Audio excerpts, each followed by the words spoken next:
Good morning students.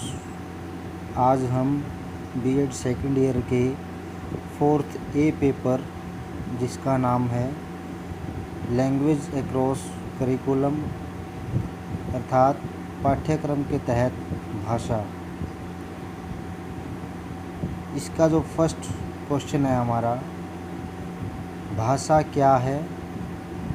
अर्थात हम भाषा के बारे में जानने की कोशिश करेंगे कि भाषा क्या है। भारत देश के अंदर 2 प्रकार की भाषाएं, हिंदी और इंग्लिश, जिसके अंतर्गत इंसान अपनी पूरी शिक्षा अर्जित करता है। सबसे पहले हम पढ़ेंगे भाषा का अर्थ। भाषा से अभिप्राय है एक ऐसा संकाय जो लोगों को सूचना शाब्दिक रूप में एक दूसरे के साथ साझा करने में सहायता करता है। अर्थात भाषा के द्वारा मनुष्य अपने विचारों को आदान प्रदान करने की जो प्रक्रिया है वो पूर्ण करता है। दूसरे शब्दों में भाषा लोगों की एक दूसरे के साथ विचारों का आदान प्रदान करने में सहायता करती है। विचारों का आदान प्रदान भाषा को लिखकर, बोलकर, गाकर और महसूस अर्थात ब्रेल लिपि में महसूस करने की जो प्रक्रिया होती है उसे कहते हैं महसूस करना, महसूस करके हो सकता है। किसी भी भाषा को लोगों को एक विशिष्ट समूह के द्वारा प्रयोग किया जाता है, इसलिए संसार में हजारों भाषाएं बोली जाती हैं। भाषा की परिभाषाएं भिन्न भिन्न विद्वानों ने अपने विचार प्रस्तुत किए हैं। ब्लॉच और ट्रैगर के अनुसार भाषा मनमाने ध्वनि प्रतीकों की एक प्रणाली है। भाषा क्या है? मनमाने ध्वनि प्रतीकों की एक प्रणाली है जिसके माध्यम से एक सामाजिक समूह सहयोग करता है। नेक्स्ट है जैस्पर्सन के विचार। भाषा मानवीय आदतों का एक समूह है जिसका उद्देश्य मानवीय विचारों और भावनाओं के साथ दूसरों के साथ साझा करना है।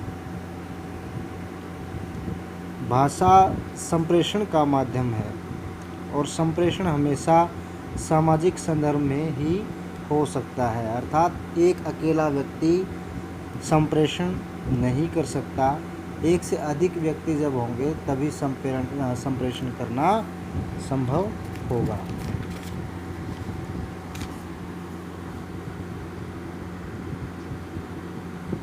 भाषा एक नियमों पर आधारित सिस्टम के रूप में, भाषा एक नियमों पर आधारित प्रणाली है।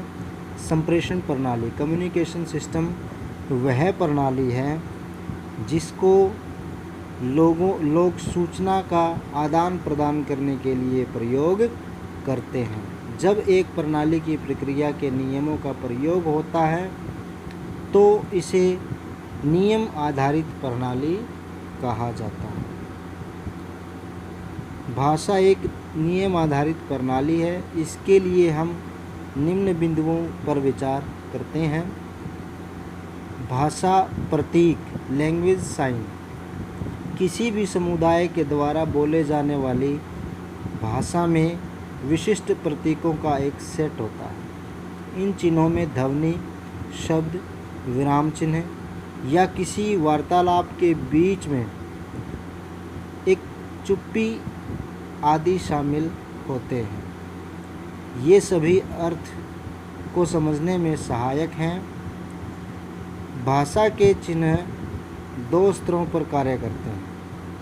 पहले स्तर पर भाषा के चिन्ह भौतिक रूप में प्रस्तुत होते हैं। इस रूप में ये चिन्ह ध्वनि, लेख या दिखाई देने वाले संकेतों के रूप में हो सकते हैं। दूसरे स्तर पर भाषा के चिन्ह कोई संदेश देते हैं, जिसका अर्थ होता है भाषा के चिन्हों के इस गुण को समझने के लिए बतख शब्द को लीजिए।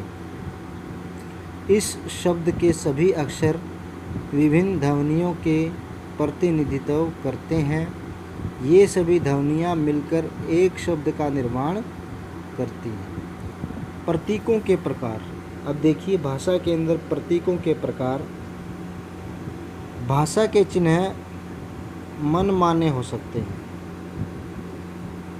आर्बिट्रेरी अर्थात मनमाने हो सकते हैं। मनमाने चिन्ह वे होते हैं जिनका अर्थ के साथ कोई सैद्धांतिक संबंध नहीं होता। उदाहरण के लिए अमेरिकन इंग्लिश में दीवार का वह भाग जो किसी कमरे में आने जाने के लिए प्रयोग किया जाता है उसे डोर कहा जाता है। इस शब्द का अर्थ किसी दूसरी भाषा में कुछ और भी हो सकता है। इस शब्द का एक विशेष अर्थ हमें उस समय लगता है जब हमें किसी भाषा के संदर्भ में इसका अनुभव होता है या जब हमें ऐसा पढ़ाया जाता है। इस प्रकार विभिन्न शब्दों के अर्थ किसी संस्कृति विशेष से संबंधित होते हैं। ऐसे चिन्ह मनमाने होते हैं। एक अन्य उदाहरण देखें। एक कोए की आवाज़ को, क्रो जिसको बोलते हैं, एक कोए की आवाज़ को संयुक्त राज्य अमेरिका में का कहते हैं।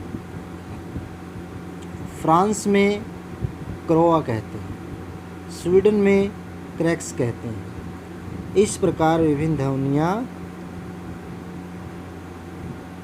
विभिन्न संस्कृतियों में एक ही अर्थ के लिए प्रयोग की जा सकती हैं।